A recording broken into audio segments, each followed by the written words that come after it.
નમસ્કાર મિત્રો, अपना બજાર હાલોલના પેજમાં આપનું સ્વાગત છે। મિત્રો, હાલોલ શહેરના પાવાગઢ રોડ પર હાલોલ રૂરલ પોલીસ મથકની સામે પોલીસ લાઇન પાસે મુખ્ય રોડ પર જીઈ વર્નોવા કંપનીના સીએસઆર વિભાગ દ્વારા જાહેર જનતાના લાભાર્થી આરઓ પ્લાન્ટ સાથેના પીવાના ચોખ્ખા પાણીના વોટર એટીએમનું નિર્માણ કરવામાં આવ્યું છે। જે વોટર એટીએમના લોકાર્પણનો કાર્યક્રમ આજે હાલોલ નાયબ પોલીસ અધિક્ષક વિજય રાઠોડ સાહેબની અધ્યક્ષતામાં તેમજ હાલોલ ટાઉન પોલીસ ઇન્સ્પેક્ટર આર.એ. Jadeja, Halol rural police inspector કે.એ. ચૌધરી અને જીઈ વર્નોવા કંપનીના અધિકારીઓ, કર્મચારીઓ તેમજ પોલીસ કર્મચારીઓની હાજરીમાં યોજાયો હતો।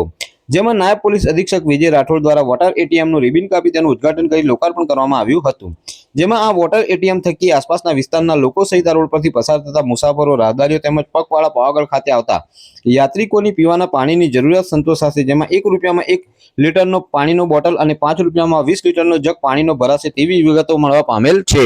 આજરોજ જેઈ વર્નોવા કંપની ના વોટર એટીએમનું ઉદ્ઘાટન રાખેલું, તેમાં માનનીય અમારા DYSP sir, BB Jadeja sir, Rathod sir અને કંપનીના પ્રતિનિધિઓ હાજર રહેલા હતા। અને લોકોને પોલીસના સહયોગથી પોલીસ કેમ્પસમાં ₹1 1 લીટર અને ₹5 20 લીટર પૈસાથી સ્વચ્છ પાણી મળી રહે એ માટેનો પ્રયાસ કરવામાં આવ્યો હતો। એનું આજે ઓપનિંગ કરવામાં આવેલ છે।